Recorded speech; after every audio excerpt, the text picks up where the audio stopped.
the contention became so sharp that they parted from one another. And so Barnabas took Mark and sailed to Cyprus, verse 40, but Paul chose Silas. And they failed to part company on good terms. They failed with sharp contention between each other. They didn't fail. They didn't break company saying, Barnabas, I wish you well. Anything I can do to help you, I'm there for you. Barnabas left. He didn't say, Paul, man, I know we got a difference of opinion, but that's all right. We're entitled to our opinion. I want you to know, Paul, that I'm there for you. And if you get in trouble, all you got to do is call. I'll be right there. All you got to do is look over your shoulder. And I'll be right there. No, they didn't part like that.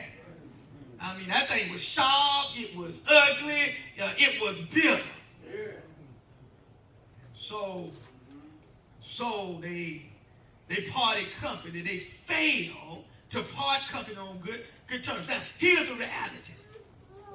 Sometimes God permits things that are not pretty in the lives of his people. And I love it in the Bible, biblical text, because God doesn't sugarcoat it. God doesn't cover it up. He tells it just like it is, the good, the bad, and the ugly. In fact, when you preach in a series of sermons and you come to this part about Paul and Barnabas, there is a little temptation to skip over it. You really want to talk about conflict in the church. You really want to talk about leaders not getting along and being ugly in their departure. You don't really talk about that. But in order to be truthful to the text and stay with the series, we got to deal with. And I believe that one of the reasons God allows us to see the conflict and to see that it wasn't pretty in the lives of his people is in order to make it public. I believe God wanted to make this thing public in order to help those who are serious about following Jesus to avoid the same pitfall. Now, folk that ain't serious about following Jesus don't make no difference. This ain't going to make no difference. It's just another study. It goes in one story, goes in one ear, and comes out the other. But folk who are really born again, folk who really have pure motives, and folk who really want to work things out, God put it in there so we can avoid the same pitfalls. That's to say, if we see the driver of a chariot ahead of us run off the cliff, that's a strong warning that we need to go a different direction. Look at it that way. So let's examine at least 4 failures of Paul and Barnabas in this text. First, Paul and Barnabas, underscore this, failed to pray. They failed to pray. Look at the text. Nowhere on the scripture radar during this conflict is prayer mentioned. Paul, Barnabas, nor Luke mentions anything about taking this critical, crucial crisis to God in prayer. Nothing about individual prayer, nothing about them praying together about this major conflict they were having. Well, here's a point to ponder.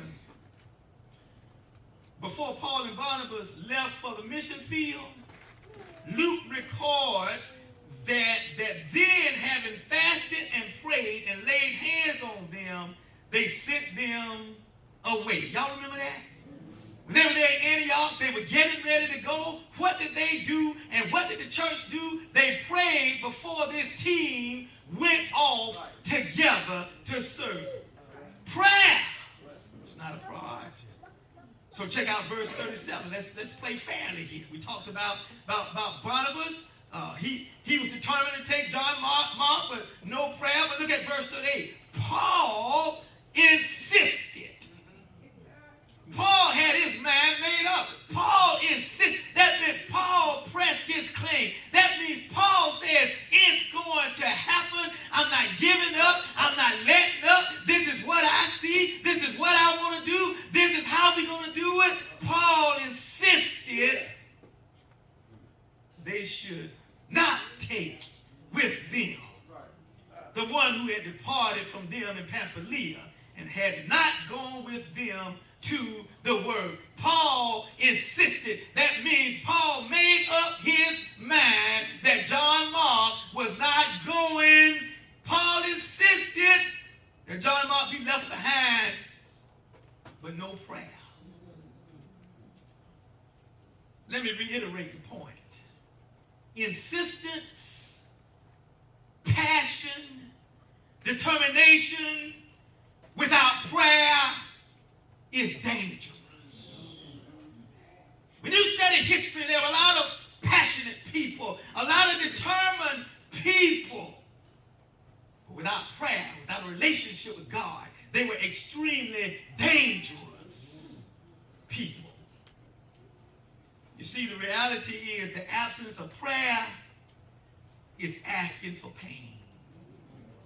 When we fail to pray a thing through, we are asking for pain in our lives. When our passion pushes out prayer, when our assistance makes us say, I don't care what God has to say about it, I'm going to do it anyway, we're asking for pain. Hymn writer Joseph Scriven states the matter in like fashion. What a friend we have in Jesus. Y'all know the hymn. All our sins and griefs to bear, we should never be discouraged. Take it to the Lord in prayer. But I love this stanza. It says, oh, what peace. Oh, what peace. Oh, what peace we often forfeit. Oh, what needless pains we bear. Why? All because we do not carry everything to God in prayer. Yeah. Paul and Barnabas are about to embark on a lifetime of pain, a lifetime of regret, because they failed to bathe their conflict as well as their decision to split. They failed to bathe it in prayer. Now here's where the rubber meets the road.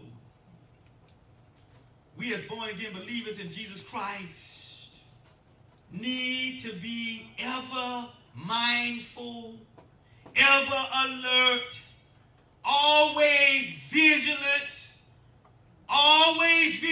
to bathe the choices we make in prayer. I know we live in a high-tech, fast-paced society. I know there are a lot of smart people out there. I know we get a lot of opinions and a lot of stats and a lot of recommendations, but the text teaches us that we ought to be ever mindful, ever alert, ever vigilant, not to bypass prayer, but to bathe all of our choices in prayer. You met somebody, you think you want to spend your life with them, you need to bathe that thing in prayer. You're going to accept a new career position. You think the money is good. You think the benefits are great. But what does God say about it? Bathing it in prayer. Well, sometimes that can be challenging, especially when we are in the heat of the battle. Y'all know. And sometimes it's hard to bathe it in prayer. If we aren't careful in the heat of the battle, we will neglect prayer and get on with the business. Now, folks go to meetings, they say, man, I ain't, somebody, let's pray. No, I ain't trying to pray. We need to deal with this. That's what passion will do for you. I ain't got no time to pray. No, we need to deal. No, in the heat of battle, especially, we need to pray. Did y'all see them soldiers? Y'all see them soldiers on their knees? You see them combat soldiers on their knees. What they're doing is they're saying, God is ugly out there. Amen. God is dangerous out there. God, we are about to embark on a mission that can be life-changing.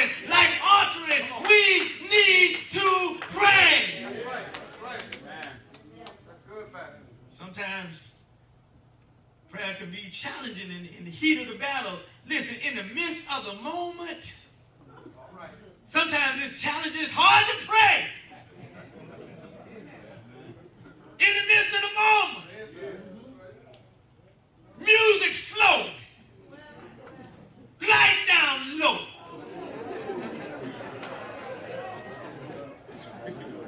Ain't nobody playing, the DJ ain't playing, ain't nobody swaying, so Jesus keep me near the cross.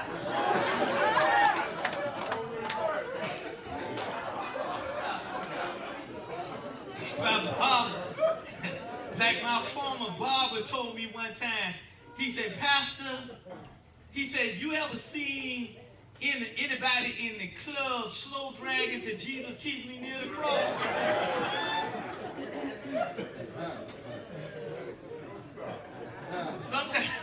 Sometime in the midst of the moment. But you know what? We need to always pray in the midst of the moment. Amen. When we're passionate about what we want and who we want and why we want it and when we want it and how we want it. We need to pray, pray, pray. Amen. Yet it behooves us to talk with God. Why? Because God is wise beyond our imagination. Talk to God who knows what the future holds. Talk to God who is willing to order our steps in his word. That's what prayer is. We need to be talking to God. But not only did Paul and Barnabas fail to pray, y'all, they failed to pause. They failed to take a deep breath, count to 10, push back, recess, or call a timeout. They both were eager to get on with the mission. They both were enthusiastic about returning to the places they had led people to faith in Jesus. They both were excited about revisiting the established churches and helping the newly appointed pastors. They both were highly motivated, energized leaders. However, they were now at a place where they needed to pause and wait on God. Now, y'all, ain't that contrary to the world? The world don't tell us to pause and wait on God. The world says, hurry up. Make a decision. The world says if you wait, you're going to miss an opportunity. The world says don't even think about it. Just do it. We need to pause and wait on God. Here's a practical application. There are times when we come to critical junctions in life, crucial crossroads of decision making, and important intersections where we need to push pause and wait on further instructions from God. Is there anybody here, as you look back on your life, wish that you would have just pushed pause? But that's what this is talking about. There are times in our lives when we need to say, wait a minute, hold up, you're talking too fast, you're moving too fast, you're pushing too fast. I need to pause. I need a time out. I need some time out. But not, that's where they fail. They fail to pause. They failed to take a deep breath, count to 10, push back, recess, call that time out. They were both excited, and so they failed. We come to those critical points in life where we need to take a time out and just pause and think about it. Don't you know in the Psalms when you see Selah at the end of a song, that means pause and think about it. I like Robert Zacharias, a Christian apologist. His program used to be called Let My People Think. But can I tell you something? Oftentimes when we're in a hurry, we ain't thinking very much. We're doing a whole lot, but we need to pause sometimes, think, wait on God for further instruction. Pushing pause and waiting on God's direction is the difference many times between success and failure, victory and defeat, triumph and tragedy, joy and sorrow, stress and relief. We need to wait on the Lord. Get his perspective instead of rushing ahead